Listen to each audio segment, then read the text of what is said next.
Electrical engineers work in a very wide range of industrial, and the skills required are likewise variable. They applied physics and mathematics of electricity, electronics, and electromagnetism to both large and small-scale systems to process information and transmit energy.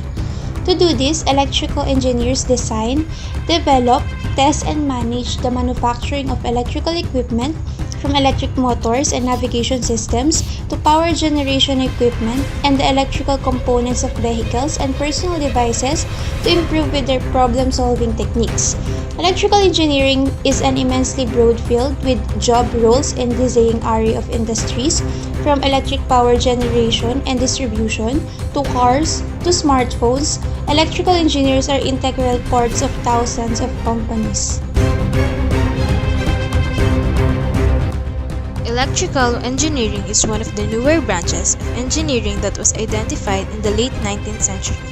This discipline of engineering deals with the study, design, and application of equipment like tiny microchips to huge power station generators that involves the technology of electricity, electromagnetism, and electronics.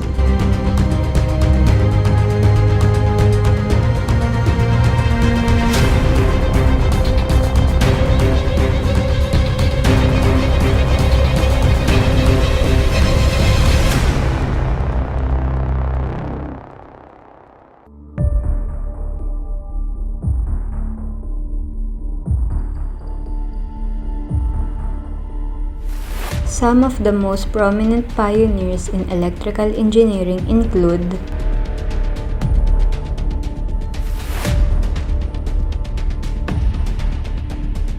the discoveries of Michael Faraday formed the foundation of electric motor energy. Thomas Edison. Thomas Edison is arguably the most famous of all engineers in history. He invented the electric locomotive, phonograph, electric pen, and copying system. He improved the telephone and the stock ticker, and most importantly, he invented the electric light bulb. George Westinghouse. He invented the air brake system, a quantum leap in railroad safety. 30 years later, he was responsible for the triumph of alternating current, making electricity viable for domestic and industrial use. Nikola Tesla. Tesla was a scientist whose inventions include the Tesla coil, alternating current electricity, and the discovery of the rotating magnetic field. Phyl T. Farnsworth, an American inventor who developed the first all-electronic television system.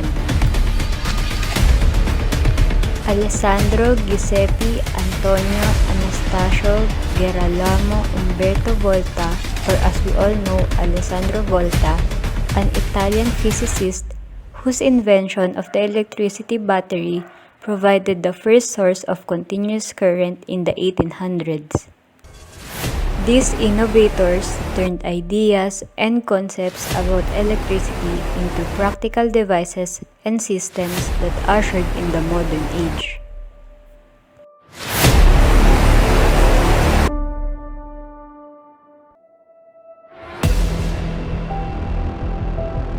These are the 3 reasons why we need to study electrical engineering. First, always in demand.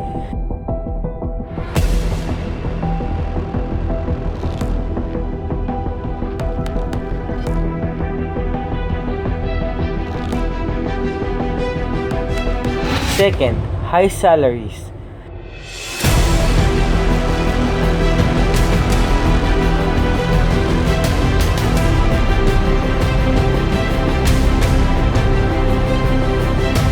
Third, future technologies.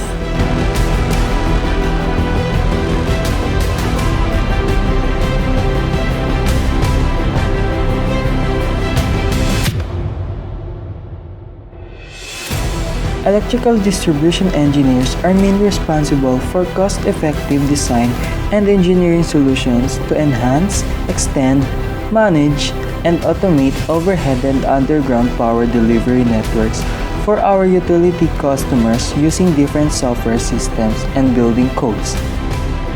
The principal electrical engineer acts as project manager for electrical installation or construction projects.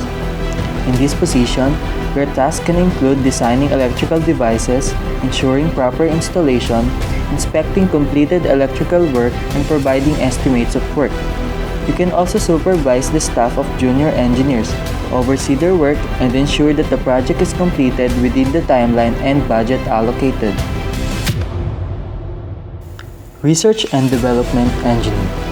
They are the ones who develop new products, improve current products, and conduct analysis and testing on product concepts. Businesses in various sectors, including research firms, electrical companies, and engineering companies, employ full-time R&D engineers to serve as collaborative executives, including other engineers, marketing experts, and manufacturers. Design Engineer. They create modern electrical systems for a range of applications. They study the ideas of systems and draw a proposal for these systems, usually using a computer program. They are responsible for the development of device requirements and layouts. Electrical design engineers also test their systems and make adjustments as necessary. In addition, they provide assistance throughout the construction of the electrical systems they have designed. Control and Instrumentation Engineer. They are responsible for the design, production, installation, management and maintenance of equipment used to monitor and control engineering systems, machinery, and processes. Modified installation in various industries, such as energy production, manufacturing, and mining, usually involve the services of instrumentation and control engineers. These engineering specialists typically work to manage industrial processes, solve system issues, implement new control systems, and ensure that all of them comply with the recent government regulation. Power Plant Engineer. Power plant engineers maintain day-to-day activities at the power station.